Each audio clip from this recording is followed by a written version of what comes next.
A todos los que nos ven a través de nuestro canal de YouTube o nos oyen a través de nuestro canal de Spotify en este espacio de conversación Conexión Tabancura, les damos la más cordial bienvenida. Conexión Tabancura nace, como su título sugiere, para conectar a papás, mamás, profesores y exalumnos en torno a temas de actualidad educativa. En un mundo de alta complejidad para la tarea de educar, que algunos califican de crisis, de emergencia, todos nos damos cuenta que necesitamos seguir profundizando para tener luces más claras en este apasionante desafío que es la educación, sobre todo en la etapa escolar.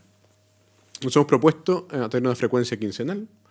De esta manera, todas las semanas tendremos un podcast en el aire, La Quilla, que continúa con su foco en el conocimiento de los profesores, y Conexión Tabancura, con contenidos educativos más amplios. En nuestro episodio de hoy, de la temporada 2023, la primera temporada, tenemos a un querido exalumno, a don Wenceslao Vial Mena, que nació el año 1964 y egresó del colegio el año 81, ¿estoy bien? Sí. Generación 81, una gloriosa generación. La generación fundadora. Fundadora, es decir, hicieron primero básico acá en Tabancura, lo cual no deja de ser. Y él es médico cirujano de la Universidad de Chile, después estudió en Roma, hizo su doctorado en filosofía, en la tesis me parece de Víctor Frankl, la antropología de Víctor Frankl. La sacó el año 98, fue ordenado sacerdote el año 2000 y ha escrito diversos temas. Se ha dedicado en su vida, no sé cómo llamarlo, pastoral, sacerdotal, profesional, a investigar mucho sobre el tema de la psique, llamémoslo así en general. Y ha escrito libros como Madurez psicológica y espiritual, me parece que es el último. El último es Psicología de una vocación. Sí, ya. Eso no lo tenemos en nuestra lista. Vamos a ver que comprar ese libro, Benjamín. Con nosotros, se me olvida, es que hoy nos acompaña Benjamín Prieto, que también nos va a ayudar a sacar a lo mejor el máximo provecho a don Wenceslao. Prosigo con los libros. Ser quien eres. Después El sacerdote, Psicología de una vocación. Y la antropología de Víctor Frankl, como dije hace un momento, que me dio la tesis doctoral publicada, por Editorial Universitaria. Sí, Editorial Universitaria. Por ahí tengo el ejemplar. Es profesor de Psicología y Vida Espiritual en la Facultad de Teología de la Pontificia Universidad de la Santa Cruz, en Roma. Y vive ahí, en Roma, en Villa Tevere. Villa Tevere, para quien no sabe quién es la sede central del Opus Dei en el mundo. Es la sede central, por supuesto, ya lo dice. Y vivió muchos años ahí. Y está de paso en Chile, entiendo, visitando a la familia, también dando algunas charlas, conferencias en su especialidad. Así que bueno, muchas gracias por estar acá, Wenceslao. Y quizás lo primero que quería preguntar es, algún recuerdo del colegio, de su estadía acá, qué se siente estar de vuelta después de tantos años, en fin. Sí. Bueno, muchas gracias por invitarme, sobre todo, ¿no? Venir al colegio después de tantos años es una alegría porque uno lo ve todo transformado y al mismo tiempo ve el mismo espíritu. El colegio de cualquier persona marca, y el colegio de Tabancura a mí me marcó de un modo especial. Recordábamos antes, ¿no? Como cuando yo salí, empecé a estudiar medicina, llegué pues allí y me preguntaron ¿de qué colegio vienes? ¿No? Y yo dije pues del Tabancura y me dijeron a lo mejor es un beato, me dijeron. Y yo dije, ¿por qué beato? Si vengo de un colegio católico y ya está, ¿no? Y el que me lo preguntaba, que ahora somos muy buenos amigos, me dijo, ¿pero tú seguro que vas a misa los domingos? Y yo dije, sí, voy a misa los domingos. Entonces eres un beato, dijo, ¿no? Pero es un colegio, la verdad es que marca mucho y todos estos días, siempre que vengo, nos juntamos entre todo el curso y es una maravilla ver ahora a los propios compañeros que tienen a sus hijos en el colegio y que van avanzando en esta aventura. Muchos ¿no? ya han salido. Muchos ya han salido, los hijos también. Efectivamente.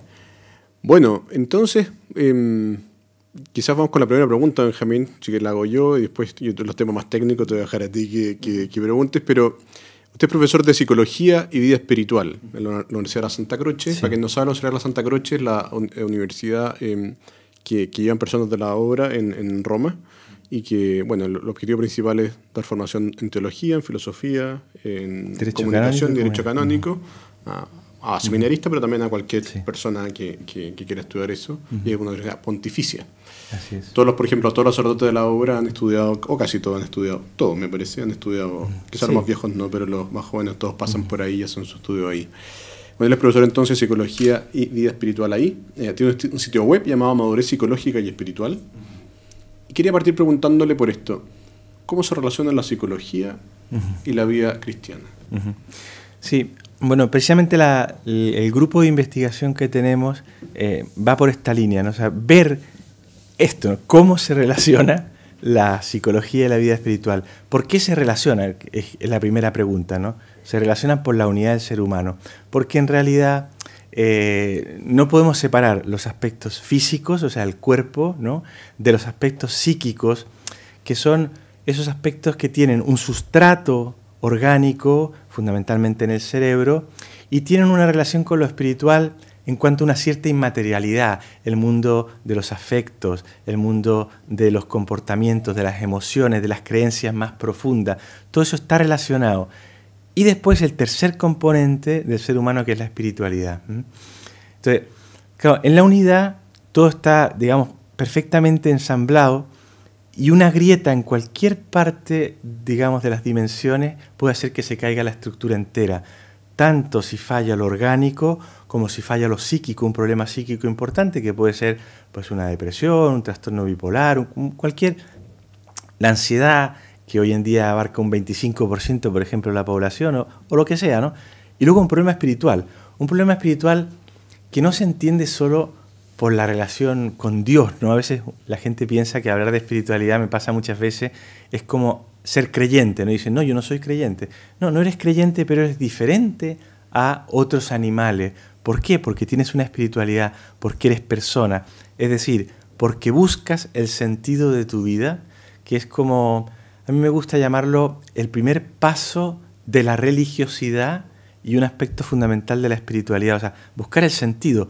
¿Por qué estoy aquí? ¿Para qué estoy aquí? ¿Con quién estoy aquí? ¿Estoy solo?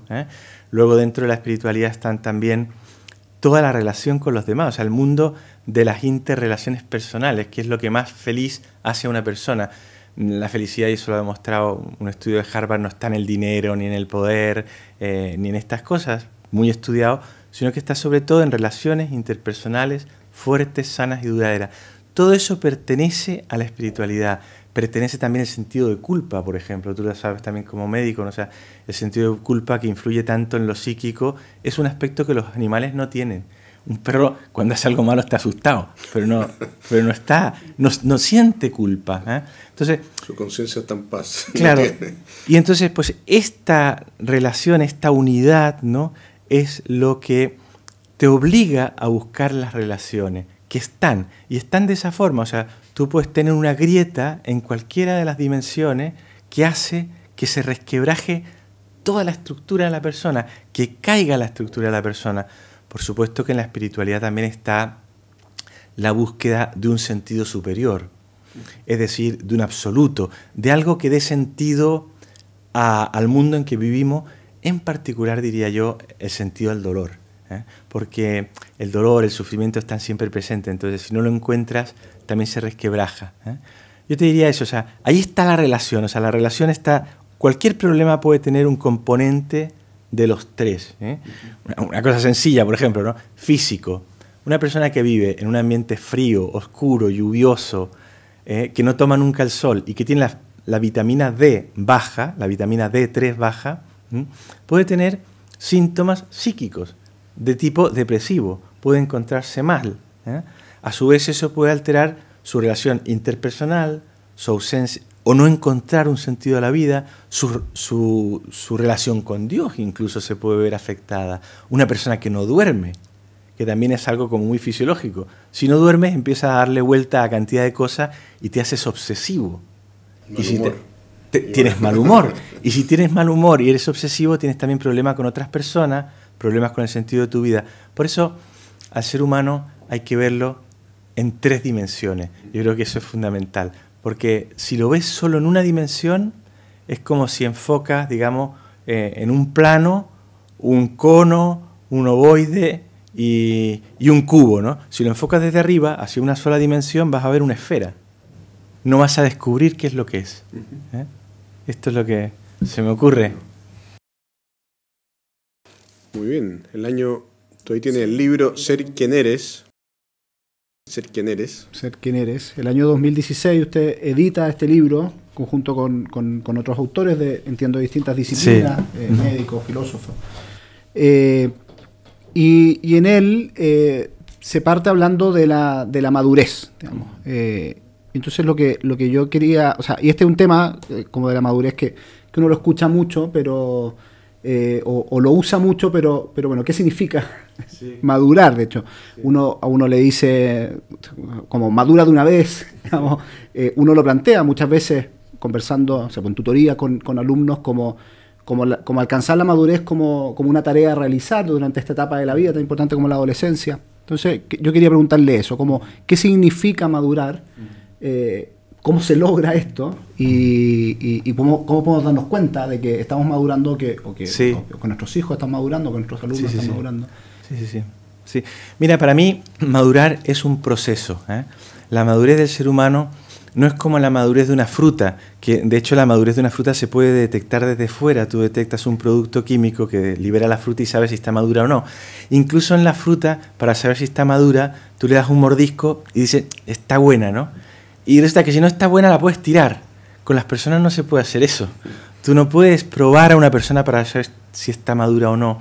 Y las personas maduran cada una a su tiempo, cada una va madurando poco a poco. Porque es un proceso, no es un estado. ¿Y qué es la clave de la madurez? Quizás una clave fundamental es tener un proyecto en la vida.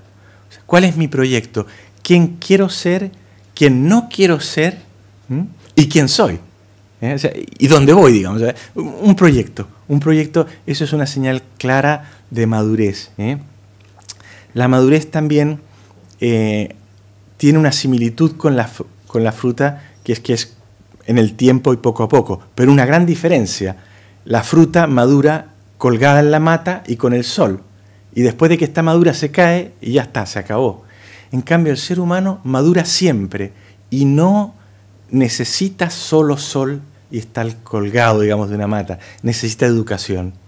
La madurez humana, a diferencia de los animales que, como son instintuales, digamos, viven por instinto, ellos maduran solo. Nosotros, para madurar en todos los ámbitos de nuestra vida, en todas esas tres dimensiones, física, psíquica y espiritual, necesitamos de los demás, necesitamos educación, necesitamos salir de nosotros mismos, que diría yo que también es otra nota clave de la madurez, ¿no? Cuando uno es capaz de apreciar el valor de otra persona. En esto te cuento y con esto acabo una cosa que a mí me marcó mucho en una reunión con psicólogos, que yo les pregunté, estábamos varios psicólogos, ¿qué esperan ustedes? Yo soy sacerdote, como verán, ¿no? ¿Qué esperan ustedes del sacerdote, ¿no? Y empezaron a decir varias cosas, ¿no? Que no se proyecte, que no muestre sus traumas, que cure las heridas, ¿no? Y una madre de familia psicóloga me dijo, del sacerdote yo espero que sepa descubrir lo sagrado de cada persona y reafirmarla en su valor. Pienso que esto vale para cualquier persona y es una señal de madurez importante que va creciendo con la vida, ¿no? Es el ser capaz de apreciar el valor del otro, reafirmarlo en su valor. Y el niño, por ejemplo, madura, el proceso de madurez del niño es precisamente un proceso autotrascendente. Va saliendo de sí mismo. Al principio se chupa el dedo, se mira el cuerpo, luego descubre el rostro de la madre, el rostro de los demás, y va saliendo, va siendo cada vez menos egocéntrico. Que el egocentrismo, o sea, ese quedarse anclado en el narcisismo, mirarse a uno mismo, es un problema, digamos, de base psicológica importante. Y a propósito de eso, porque uno observa, me parece en adultos, entre comillas digo adultos, de 30, 40, muchos que uno puede decir como que eran cautivos en la adolescencia. Eso por un lado, y por otro lado, y a veces en la misma adolescencia, en los adolescentes, ese narcisismo, como, como una nota como predominante en ellos. Sí. En cuanto a afecto, ¿qué es lo que pasa en aquellas personas que parecen que nunca maduran? ¿Por qué no terminan de madurar? Aparentemente, aunque en lo externo parecería que sí. ¿Y por qué el narcisismo hoy en día está como afectando los procesos de maduración? O como quizás como uno de los factores más importantes. Me parece a mí, pero quizás no sé si comparte ese juicio. Mira, narcisismo y egocentrismo desde el punto de vista psicológico son bastante sinónimos, ¿no? Narciso viene del mito de Narciso, que se enamora de su imagen, se queda mirando la poza de agua y se transforma en flor, ¿verdad? En un narciso. Y son frecuentes porque el ser humano de por sí, digamos, tiende a cerrarse sobre sí mismo a menos que vaya creciendo hacia afuera. ¿Qué factor puede hacer que uno se quede anclado un poco en un perfeccionismo o en un egocentrismo más fuerte de querer hacer todo bien por sí mismo, ¿no? A veces las heridas, heridas que han ocurrido en la infancia, heridas de sentirse maltratado, que te pueden cerrar sobre ti mismo. Pero en esto, si me permite, a mí me hace gracia, hay un autor que es Fritz Kunkel, que distingue 4 tipos de egocentrismo, y a veces es interesante verlo para saber en cuál me encuentro yo, porque todos podemos tener un poquito de egocentrismo. Entonces, uno cree que el egocéntrico o el narcisista es el tipo fuerte, que va pisando fuerte y todo, pero es que no. Hay 2 tipos fuertes y 2 tipos débiles. Los 2 tipos fuertes son estrella. Estrella quiere ser siempre admirada, estrella quiere brillar con luz propia, quiere aparentar, ¿no? Ese es un tipo de egocentrismo. Otro egocentrismo fuerte es el de Nerón. Nerón quiere dominar, Nerón quiere mandar, Nerón se impone a todos los demás. Y hasta ahí uno dice, ¿se acabaron los egocentrismos? No, existen 2 egocentrismos débiles también, que son el egocentrismo de Cenicienta. Pobre de mí, nadie me quiere, victimismo, me tocó la más fea, se me perdió el zapato. Que la gente lo mire y le tenga compasión. Compasión, busca compasión, ¿no? ¿Por qué no me quieren las hermanas que me tocaron? Claro. Etcétera. Y hay otro más, que también es débil, que es Tortuga. Tortuga es el egocéntrico que quiere estar tranquilo. A mí déjenme en paz. Yo, sol, mi lechuga, y si me molesta me meto en la caparazón. Y resulta que son complementarios, porque Estrella y Nerón necesitan de los débiles para ser admirados o para mandar, y los débiles necesitan de los fuertes para, de algún modo... Cenicienta necesita a su príncipe. Claro, se necesita a su príncipe y la tortuga que le den la lechuga, y el sol, y que la dejen en paz, que la protejan. Esto es muy interesante, ¿no? Entonces, claro, hoy en día el egocentrismo como tal es como una especie de... No estoy hablando, ojo que no estoy hablando de egoísmo, no estoy hablando de una cuestión ascética, no es un problema espiritual. Es un rasgo de personalidad. Es un rasgo de personalidad muy arraigado, que ya digo que puede venir incluso desde antes del nacimiento, fomentado en la infancia. En la infancia y en la educación es muy fácil fomentar un rasgo egocéntrico. Por ejemplo, cuando a un niño le alabas todo lo que hace y el niño empieza a hacer las cosas bien, no para entretenerse, no para divertirse, no para pasarlo bien. O no por el bien en sí mismo que supone, menos aún. Y no por el bien en sí mismo, sino que para ser alabado, para ser admirado por su madre, para que le digan que bien vas, ¿no? Cómo voy en bicicleta, sin manos, sin pies, sin dientes, ¿no? Al final, bueno, eso es así, ¿no? Entonces, bueno, eso es como un caldo de cultivo del cual surgen muchas enfermedades psicológicas. Y tenemos el otro caso, el contrario, de los padres sobreprotectores o que convierten al hijo siempre en víctima, pobre de ti, pobre que no te trataron justamente, que tú eres tan bueno, eres el mejor, ¿por qué no quedaste en la selección si eres tan bueno para el fútbol? Claro. Pero fíjate que en ese caso estás fomentando también un egocentrismo débil. Claro. Porque claro, es que esto es muy interesante porque se nos mete en todo. Si yo, por ejemplo, veo a una persona caerse en la calle, yo la puedo recoger a esa persona porque pobre persona, se ha caído un viejito, ¿no? Delante, ¿no? Pero también la puedo recoger porque de algún modo me siento bien. También para que me vean, pero para sentirme yo bien, no por el pobre, sino para sentirme bien. Y al contrario, imagínate que tú vas caminando, se cae una señora delante de ti y tú vas apurado y pasas corriendo. Puedes tener un remordimiento bueno o un remordimiento egocéntrico. Es decir, tú puedes decir, soy un infeliz, cómo no le ayudé, soy lo peor, soy una bestia. Eso ocurre en todo, incluso en las cosas malas que uno hace, ¿no? Un remordimiento egocéntrico en que uno se echa las culpas de todo, ¿no? Autoflagelante. Autoflagelación.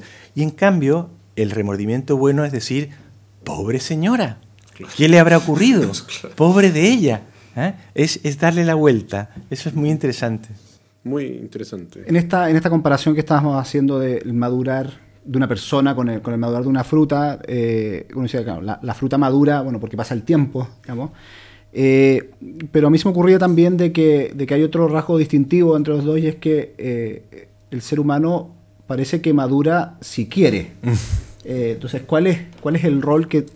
Porque también estamos hablando de qué puede hacer uno como en el entorno, en el colegio, en la familia, para dar las condiciones para que un niño madure, pero ¿qué puede hacer él mismo?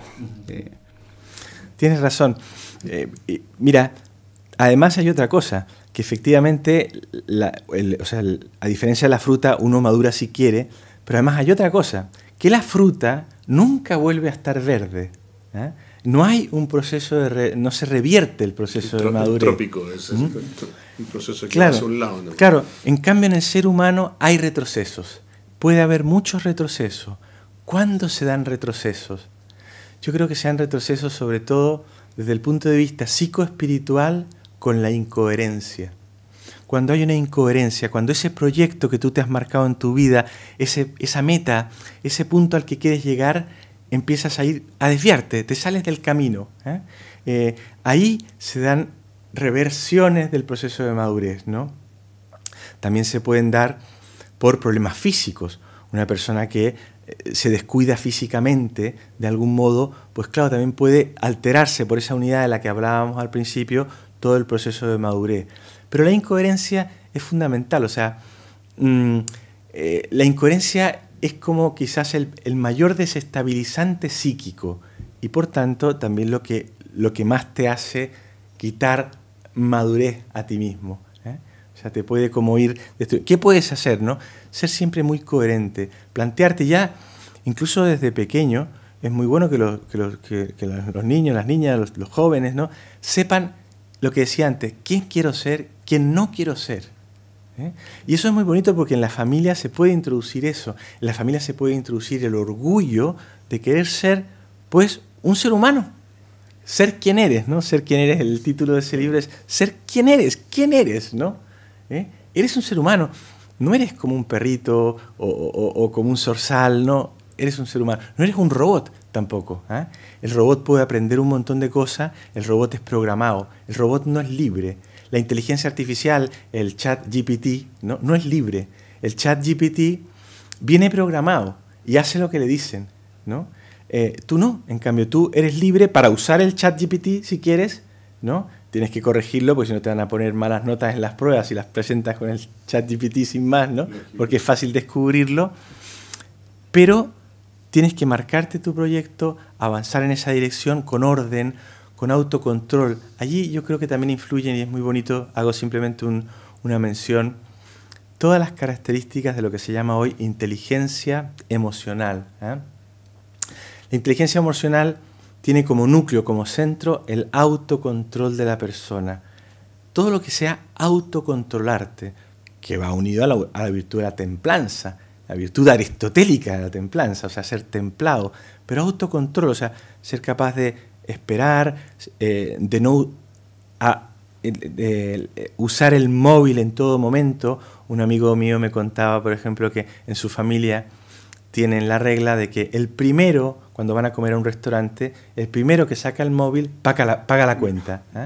Bueno, es muy bueno, o sea, saber frenarse en el móvil, saber frenarse en las horas de televisión, saber ponerse a estudiar a la hora, saber tener horarios, ¿no? No dejar siempre al niño entretenido viendo los monitos y ya está, ¿no? Que tenga sus horarios.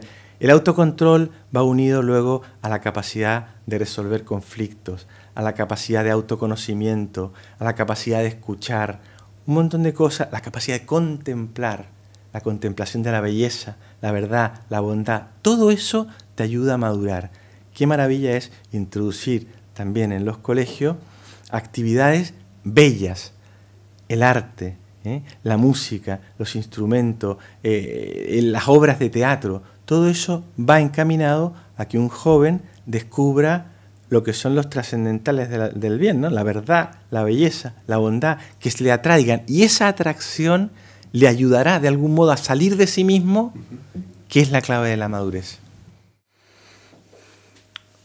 Pasemos a otro tema. Hoy en día el concepto de identidad está muy presente en la política.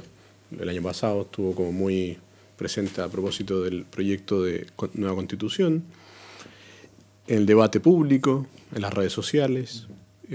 Pareciera que pertenecer a un colectivo, ya sea sexual, político, de pueblo originario, social, económico, cultural, es lo que me define como persona, o más aún nos hace sujetos de derecho.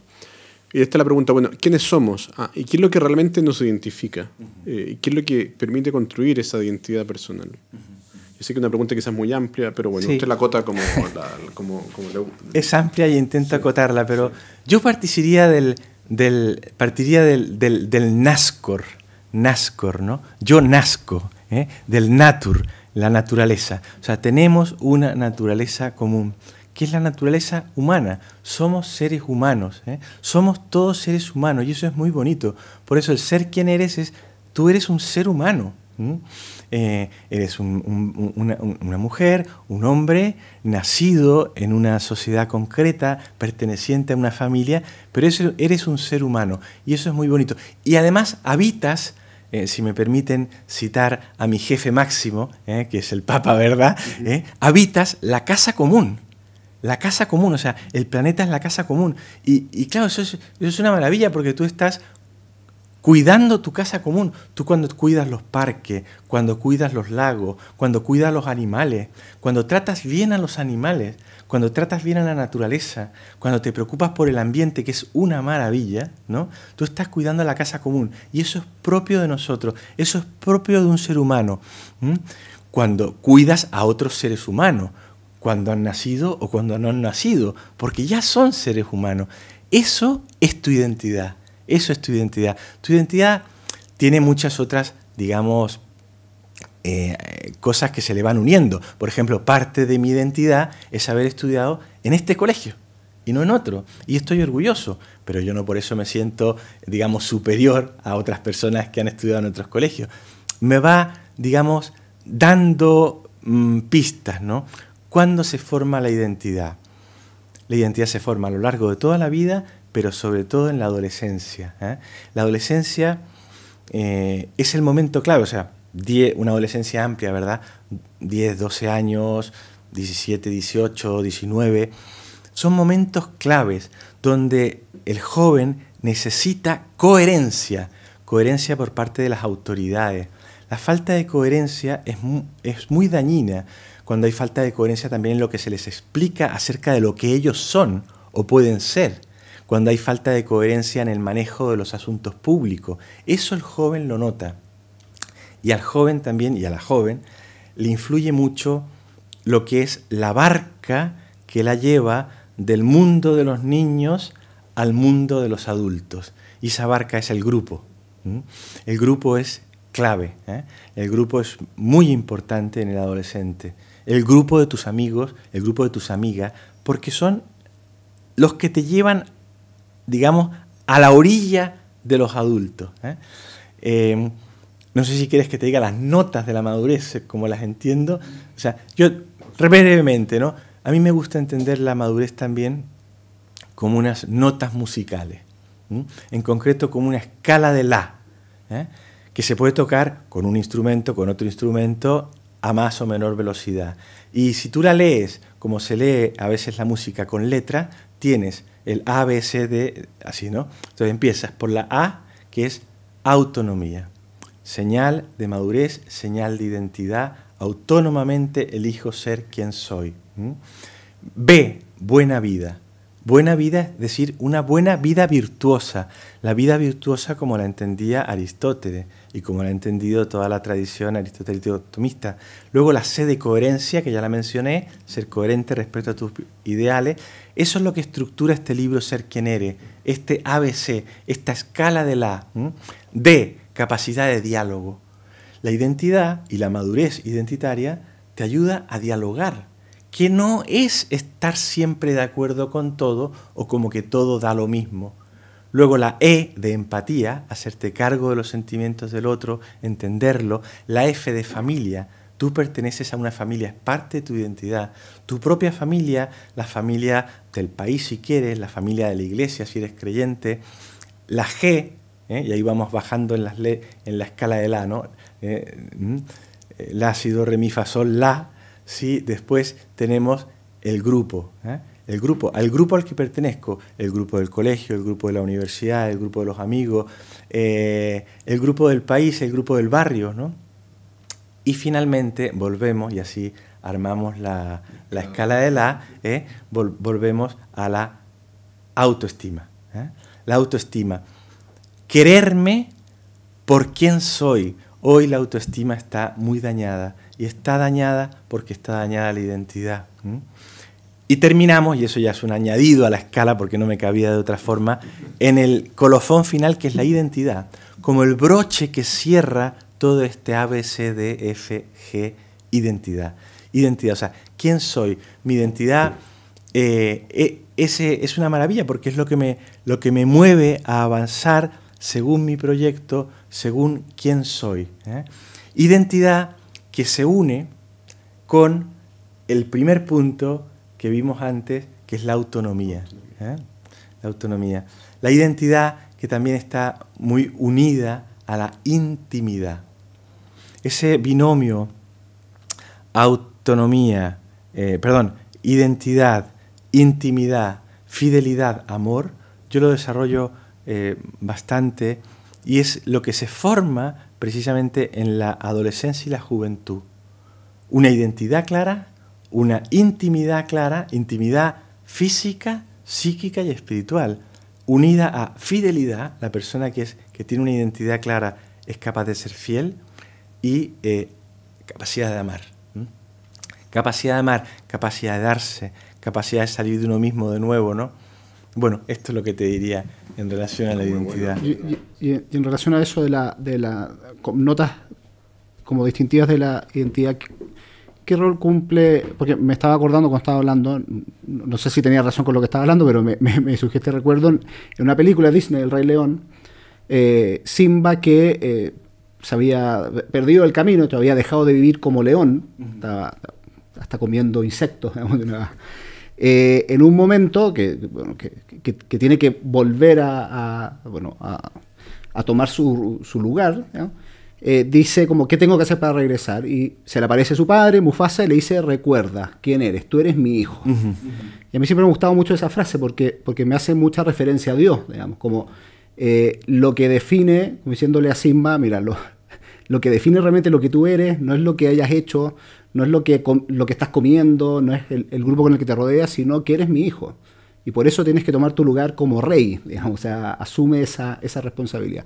Entonces, hoy día en un mundo que esa conciencia de que somos hijos de Dios se pierde, o sea, se ha perdido, ¿cómo salvamos la identidad? Digamos, o sea, ¿cómo mantenemos la identidad sin esa conciencia de que somos hijos de Dios? Bueno, la conciencia de ser hijos de Dios es lo que te da la mayor serenidad y la mayor alegría en el mundo, porque es un Dios que te quiere. No es un Dios lejano, es un Dios que te quiere, un Dios que está cerca tuyo. A veces se pierde la conciencia de Dios como Padre porque se pierde la conciencia del Padre, porque falta el Padre en la familia. Por eso qué importante es que el Padre esté presente en la familia. No quisiera que esto fuera como una exhortación, ¿no? Pero claro, la figura del Padre y de la Madre, porque Dios es Padre y Madre. O sea, Dios nos quiere como Padre y como Madre, es decir, nos guía, nos dice las cosas por dónde ir, nos trata con una enorme ternura, cariño. La ternura no es solo algo que tienen las madres, también lo tienen que tener los padres, ¿no? Entonces, si se refuerza mucho el papel de padre, un padre que abraza a sus hijos y a sus hijas, que juega con ellos, que sale con ellos, que pierde tiempo, la mayor herencia, la mejor herencia que un padre puede dejar a sus hijos es el tiempo que ha gastado con ellos. Entonces, eso reforzará, pienso, y refuerza de hecho mucho tu sentido grande de filiación divina porque te sale más fácil. De todas maneras, como no estamos determinados Hay mucha gente que por diversos motivos no ha tenido un padre aquí en la tierra, o el padre pues ha tenido alguna enfermedad, y logran ver a Dios como un padre estupendo, porque Dios tiene muchos caminos para hacerte sentir que eres su hijo. O sea, hay muchas cosas del pasado que nos condicionan, pero nada nos determina. Incluso problemas serios familiares, ¿no? Heridas potentes en la familia, eso está demostrado, ¿no? Como a veces, con bastante frecuencia, no es que salgan hijos destrozados, salen hijos fuertes, porque han visto, no han tenido quizás el ejemplo de unos padres que se querían muchísimo, que es el ideal, pero ellos han de algún modo interiorizado un ideal que llevaban dentro por esa naturaleza humana, lo llevaban grabado en el corazón, tenían un sueño en el corazón tatuado, como dice el Papa, y eso les permite decir, mi familia, la que yo forme, será distinta, y salen fortalecidos. O sea, no de toda herida se sale mal. Evidentemente tenemos que evitar que la gente sea herida. Lógico. En el libro Madurez Psicológica y Espiritual, ahí está, lo muestra Benjamín, hay un capítulo llamado Personalidades con factores de riesgo, que tiene muchos trastornos, etcétera, y donde hace referencia a algunos rasgos o tendencias que dificultan la madurez y la adaptación al mundo, y que sin ser patología pueden ser problemáticas. Y la pregunta es, bueno, ¿cuáles son estos rasgos que pueden dificultar la madurez? Yo creo, me imagino que hay muchos, pero así como los más importantes, y cómo podemos identificarlos y cómo podemos trabajarlos. Sí.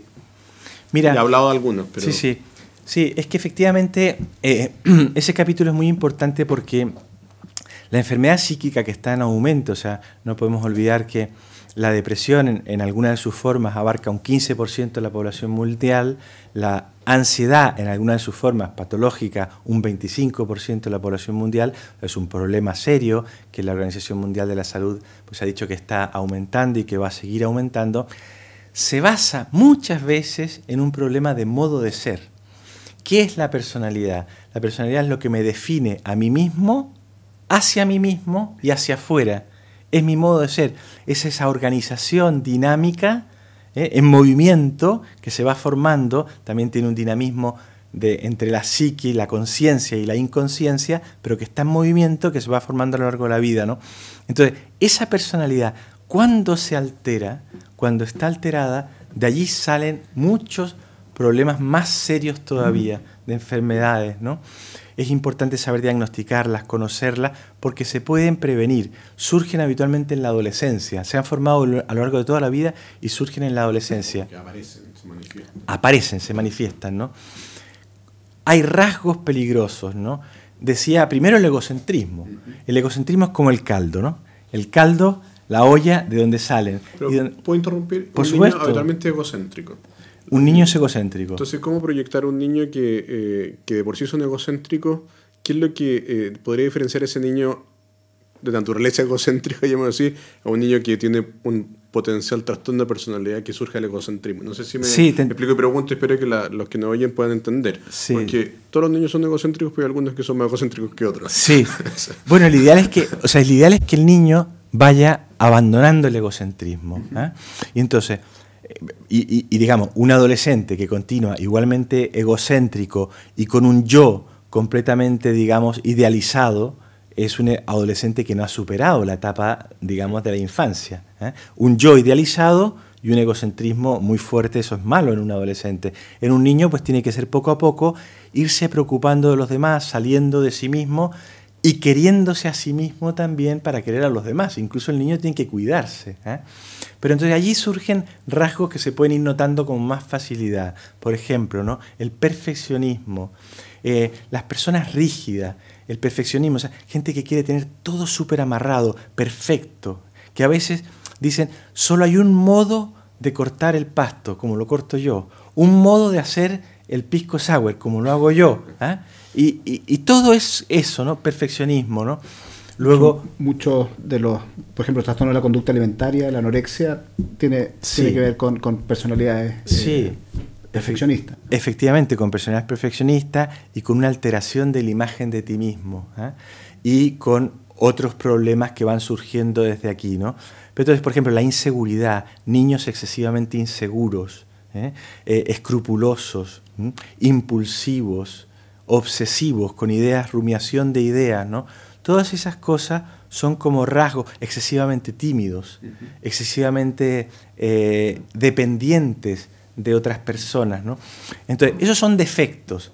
Todos tenemos defectos, todos podemos ser un poco impulsivos, enfadarnos, ser rabiosos, ser perfeccionistas, ¿no? El perfeccionismo está muy unido muchas veces a una herida de rechazo. La herida psicológica más frecuente habitualmente es el rechazo, sentirse rechazado. Patito feo. El patito feo. Entonces, para no ser rechazado, quieres hacer todo bien, todo bien. Entonces uno dice, el límite, tú me preguntabas por el límite, ¿no? ¿Cómo reconocer cuando algo ha dejado de ser un defecto y empieza a ser lo que hoy en medicina se llama trastorno de personalidad? Que hay 10 tipos de trastorno de personalidad, ¿no? Entonces, en los años 20 hubo un psiquiatra que hizo una frase que es muy buena, ¿no? Y que ayuda mucho, ¿no? La personalidad patológica, entonces se llamaban psicopáticas, es aquella que sufre y hace sufrir. Entonces, eso es muy interesante. Siempre la normalidad es una dimensión, ¿no? O sea, uno puede tener unos ciertos rasgos perfeccionistas, unos ciertos rasgos obsesivos, unos ciertos rasgos ansiosos, etc. Pero si esa persona sufre y hace sufrir a su alrededor, esto lo hacemos también todos, ¿eh? Todos sufrimos y hacemos sufrir. Pero si esto es continuo o muy frecuente, te encuentras allí con lo que marca el límite entre la normalidad y la patología. Y ese es el momento clave, digamos, sin duda, de intervenir como más a fondo. Ya antes tendrías que intervenir si ves a un chico inseguro, obsesivo, demasiado inquieto. Todo eso puede estar enraizado en un modo de ser complejo que con el tiempo haga más probable otro tipo de patología y también más difícil de tratar. Y ya da lugar a los trastornos propiamente tales, que son pues el trastorno evitante, dependiente, antisocial, borderline, histriónico, bueno, que son sumamente frecuentes, anancástico, obsesivo, que es también obsesivo compulsivo, personas muy perfeccionistas, pero ya tan perfeccionistas que son como, se les hace muy difícil actuar en sociedad. Esos son ya los trastornos, ¿no? Hemos pasado de los defectos a los trastornos. Límite exacto no existe porque es una dimensión, pero esa frase de Kurt Schneider ayuda mucho. Sufre y hace sufrir. Hay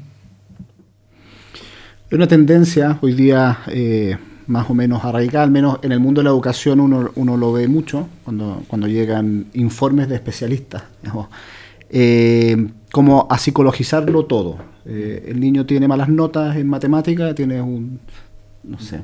una discalculia, no sé qué, o es un poco distraído y un síndrome de déficit de atención, o es un poco inquieto, es hiperactivo. Que no digo que no pueda ser así, digamos, pero tenemos como la tendencia como a tener que poner una etiqueta de un diagnóstico a quizás a rasgos o a defectos que... entonces, ¿qué nos puede decir sobre esto y cómo diferenciar entonces una enfermedad, como veíamos antes, de lo que puede ser simplemente una falta de carácter o de una virtud o todavía una inmadurez, digamos, de un niño que está en un proceso de desarrollo? Sí, has dicho una cosa muy interesante que es la etiqueta, ¿no? Siempre tendemos a etiquetar, a poner etiquetas, ¿no? Y eso es malo, ¿eh? Es malo porque a mí no me gusta incluso cuando la misma gente se pone en etiqueta, ¿no? Yo pertenezco a tal grupo, ¿no? Este grupo de propaganda X, ¿no? Yo soy de tal grupo, ¿no? No, tú eres un ser humano, eres hermano de muchos otros. Eres fulanito de tal, hijo, tienes un nombre. El nombre es parte importante de la identidad. La etiqueta te quita identidad. La etiqueta es un sello. La etiqueta te pone un título, ¿no? La marca, ¿no? La etiqueta hay que tener mucho cuidado. Por otra parte, tenemos que intentar conocernos nosotros y conocer a la gente para ver cómo ayudarle. Por tanto, un poco, de algún modo, de etiqueta tiene que haber. Pero una etiqueta, digamos, por así decirlo, movible. Tú decías, la psicología... Claro, la psicología es una ciencia que quiere ser omnipresente, ¿no? Estar en todos lados. Y algunos piensan que es omnipotente, y no es verdad. No es verdad. O sea, la psicología es una ciencia, cuando está bien hecha ayuda mucho, pero no es omnipotente. En la duda de si algo es patológico o no es patológico, lo mejor es acudir a un buen psicólogo o psiquiatra especialista que ayude. Existen varios test. En la página madurezpsicológica.com hay 4 test que son autotest, que una persona los puede hacer y puede despertarse algunas alarmas para saber si es que está en la línea de algún trastorno de personalidad, por ejemplo. Y allí acudir a un médico, acudir a una persona que te ayude, teniendo en la cabeza lo que decía antes, ¿no? Yo estoy sufriendo y hago sufrir. ¿Cuáles son mis sufrimientos? A lo mejor no duermo, a lo mejor estoy siempre agobiado, a lo mejor estoy siempre sobrepeso o bajo de peso. La obesidad no es una enfermedad psíquica, pero refleja a veces malestar, porque puede ser por comer mucho, ansiedad, distintas cosas, ¿no? La anorexia lo mismo, problemas de este estilo que también se ven en chicos, ¿no? Entonces, en la duda, acudir al especialista, y sin poner etiqueta. Que se me vino una cosa a la cabeza que es divertida, ¿no? Pero una carta a un director de una revista que escribe una señora y le dice: mire, me pasa que cuando mi marido se afeita en la mañana, y es que yo no aguanto porque se usa una máquina eléctrica y el ruido me desespera y me tengo que ir. Llegan mis amigas y claro, con sus perfumes y sus cosas tengo que abrir las ventanas, no soy capaz de aguantar. Luego mis hijos ponen la televisión y yo las imágenes y lo que están viendo, pues que no lo puedo ver, ¿no? Entonces todo me altera, me tocan y me duele, me altera. Fui al psiquiatra y me dijo que tenía una hiperestesia nerviosa. Entonces le escribe al director de la revista y le dice: ¿me podría explicar qué es esto? Y le dice: mire señora, usted lo que tiene es un carácter que da pena. O sea, a veces, como decía, confundimos enfermedades con problemas de carácter, con formación de la virtud. El carácter se forma, el temperamento es un don. Ahí en esa página, Madurez Psicológica, hay un test de temperamento que es muy interesante, ¿no? Colérico, sanguíneo, flemático o melancólico. Cada uno de ellos es un don de Dios, porque es algo que es heredado, que tú has recibido, pero sobre eso se forma el carácter. Carácter viene del griego carácter, que es la impresión que dejaban los griegos en la moneda, y eso se va formando a lo largo de toda la vida. Todo lo que ocurre alrededor mío me va formando el carácter. Entonces el carácter se forma. ¿Y cómo se forma? Se forma fundamentalmente con la virtud. Y es bueno saber qué virtudes me faltan, qué virtudes tengo más, y en realidad si me falta mucho una, es probable que me falten todas, porque las virtudes están muy interrelacionadas. Es una red. Hay algo como contradictorio en esto que estamos hablando de esta tendencia a psicologizarlo todo, a rápidamente poner etiquetas, o a buscar hacer un diagnóstico que explique una determinada conducta. Pero decía que es contradictorio porque eso que ocurre en casi todos los ámbitos hoy día del quehacer humano, en el ámbito de la sexualidad pareciera que no es así, digamos, y que es al revés, que no se pueden poner etiquetas, digamos, de que está todo permitido, de que todo es normal. Y entonces lo que yo quería preguntarles es cómo en este desarrollo del carácter, en como formación de la personalidad, cómo formar también o cómo ayudar a formar desde el colegio en una sexualidad sana que verdaderamente enriquezca la personalidad. Sí, bueno... Perdón, la pregunta tiene que ver con el tema de la identidad que lo hemos tocado. Sí, claro, la sexualidad indudablemente es una parte muy importante de tu identidad. La sexualidad es un dato biológico, es un dato que da la ciencia, es un dato que dan los cromosomas. Hay enfermedades, hay problemas cromosómicos, hay estados intersexuales, pero lo normal es una sexualidad masculina o femenina. Esa es la especie humana, como muchas otras especies, la inmensa mayoría de los animales también tienen eso. Entonces, claro, es muy importante, o sea, la dimensión sexual marca toda nuestra actividad, marca todas nuestras relaciones interpersonales, marca mi identidad, por tanto es clave. Pero también es diferente a los animales. Un perro ve a una perra en celo y se lanza sobre ella sin preguntarle si le duele la cabeza, si tiene otro perro, cuántos cachorros quiere tener. No le pregunta nada, se lanza sin más, porque lo mueve su instinto.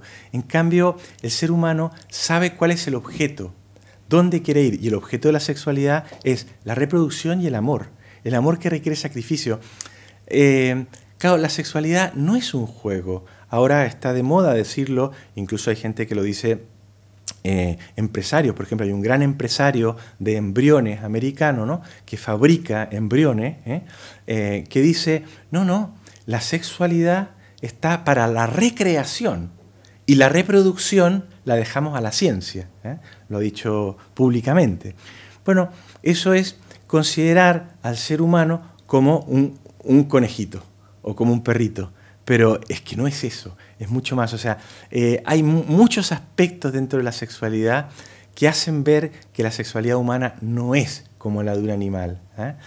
Cuando la sexualidad humana se considera como la de un animal, tenemos los grandes problemas que se ven hoy en día. Abusos de menores, que hasta los años 80 eran promovidos por políticos abiertamente. Hoy algunos los promueven también, menos abiertamente, pero se sigue promoviendo algo que se llama sexo intergeneracional, que es la pedofilia que quieren quitar de las enfermedades mentales.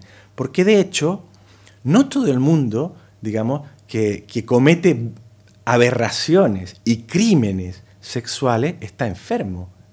Simplemente son personas depravadas. La depravación sexual ha existido siempre. Es una cosa que se estudia en criminología, es una cosa que digamos, llena las páginas de los psiquiatras. Entonces, ¿cómo ayudar en eso?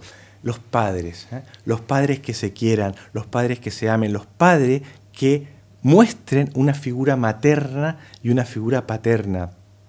Y cuando falta, porque a veces puede faltar, que haya otra figura, que haya la figura de una hermana, de un tío, de una tía, una figura que los abuelos influyen mucho, que haya una figura que supla allí, que los padres estén con los hijos, que las madres estén con las hijas y que les expliquen poco a poco lo que es la sexualidad.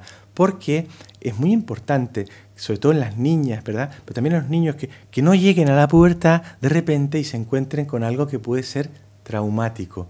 Porque a diferencia de los animales, el ser humano, para vivir bien su sexualidad, necesita educación. Y así será mucho más feliz, se ahorrará un montón de problemas.